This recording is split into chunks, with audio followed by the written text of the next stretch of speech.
जादुई मिर्च का मसाला। एक गांव में राकेश और रमेश नाम के दो भाई रहते थे। बड़ा भाई राकेश मसाले का व्यापारी था और उसकी माली हालत बहुत अच्छी थी। दूसरा छोटा भाई राकेश एक साधारण नौकर था। एक बार रमेश बीमार पड़ गया और बीमारी में उसके बचत के सारे पैसे खर्च हो गए। उसके खाने के लाले पड़ गए। वो दुखी होकर अपने बड़े भाई राकेश के घर पर पहुंच गया। राकेश ने बोला, आओ रमेश, कहो कैसे आना हुआ। रमेश ने कहा, भैया आप तो जानते हैं कि कई दिनों से मेरी तबीयत ठीक नहीं है। रुपए पैसे की भी तंगी हो गई है। आप कुछ मदद कर देते तो मेरी गाड़ी आगे बढ़ जाती। मैं कमा कमा कर आपके रुपए लौटा दूंगा।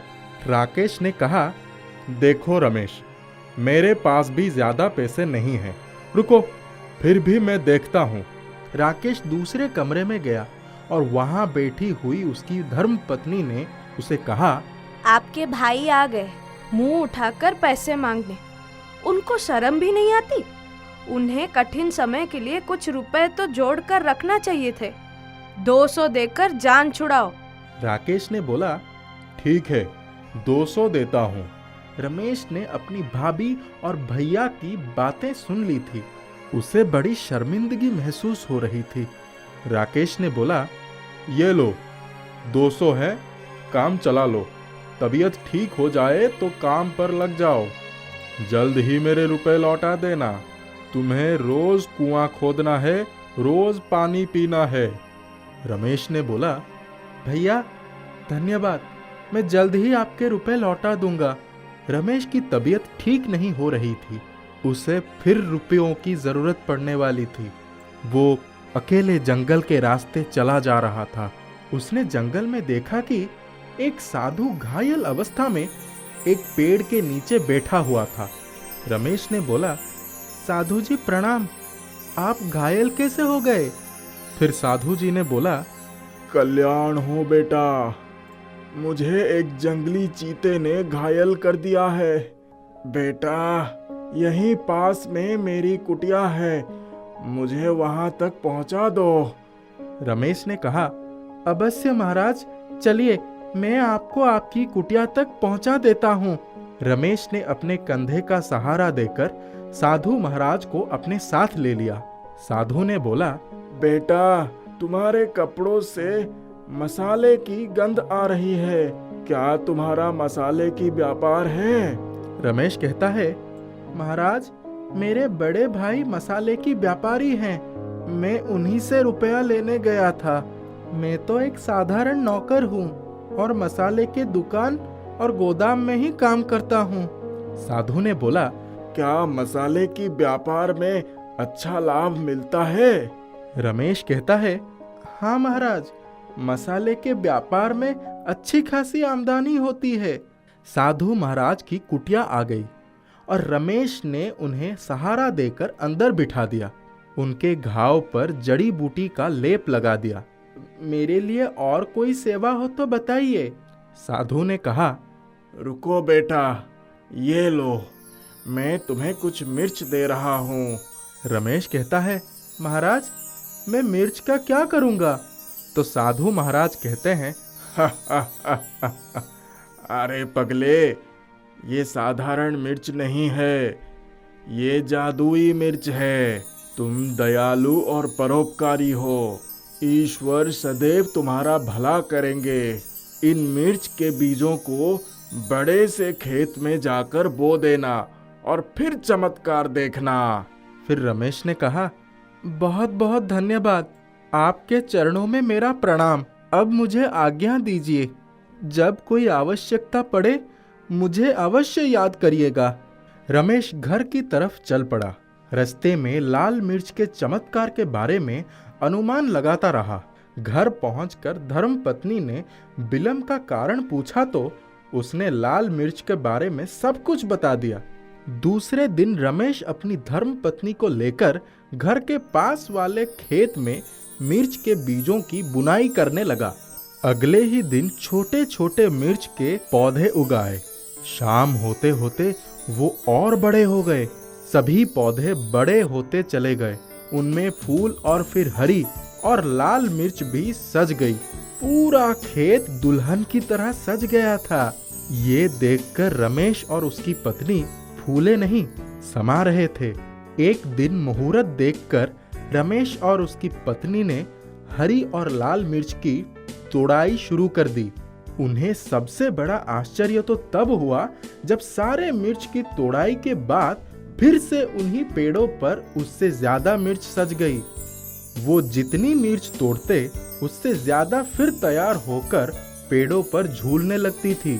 रमेश ने कई क्विंटल हरी और लाल मिर्च तोड़ी और बहुत सारे मिर्च को बाजार में बहुत अच्छी दामों में बेच भी दिया। उसके मिर्च की क्वालिटी इतनी अच्छी थी कि हाथों हाथ बिक जाती थी। रमेश के पास अच्छे खासे रुपए आ गए थे तो उसने अपनी मसाले का व्यापार शुरू कर दिया। उसकी जादुई मिर्च ने उसके मसाले को सर्वोत्तम बना दिया। लोग रमेश के मसालों के दीवाने बन गए। उसका व्यापार दिन दुना रात चौगुना बढ़ने लगा। उनके ठाट बाट भी पूरी तरह से बदल गए थे। पैर फिर भी जमीन पे थे। राकेश और उसकी धर्मपत्नी रमेश के व्यापार और ठाट बाट को देखकर आश्चर्यचकित थे। राकेश की पत्नी जली भुनी जा रही थी। राकेश ने कहा, ठीक है, उसके मिर्च के बीज लाता हूँ। राकेश के मन में लालच और स्वार्थ का बीज पनप चुका था। उसने अपने भाई रमेश के घर से मिर्च के बहुत सारे बीज लिया और अपने बड़े खेत में बो दिया। इसके बाद आश्चर्यजनक रूप से मिर्च का एक भी पौधा नहीं पनप पाया। राकेश ने दोबारा कोशिश की लेकिन फिर भी असफल रहा।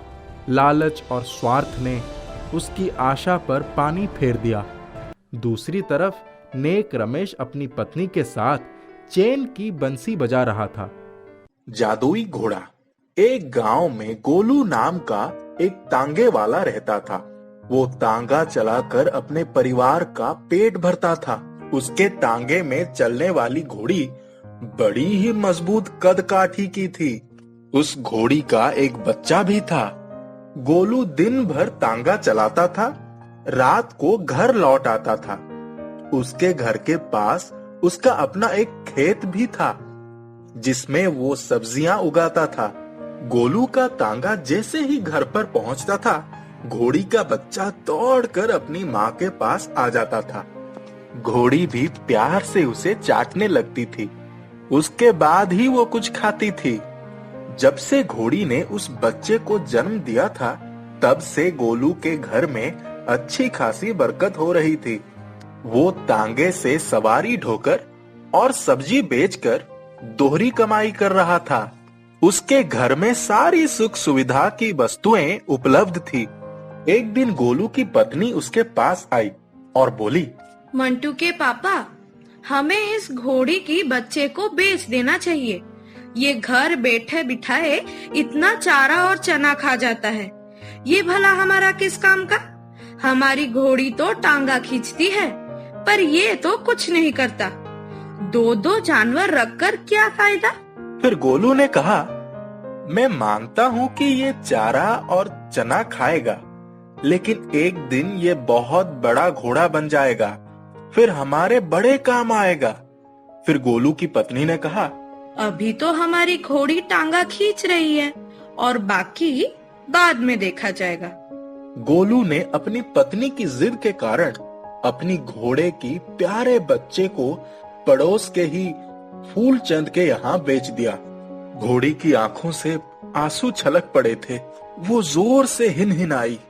गोलू ने बड़े ही भारी मन से बच्चे की लगाम को पड़ोसी के हाथ में थमा दिया।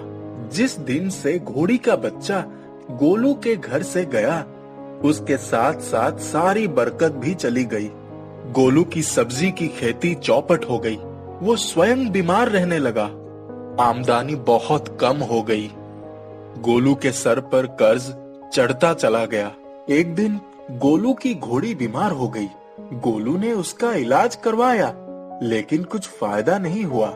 वो अचानक गिरी और उसके प्राण पखेरु उड़ गए। उसका बच्चा पड़ोस में ही था और उसके करीब पहुंच गया। गोलू भी ये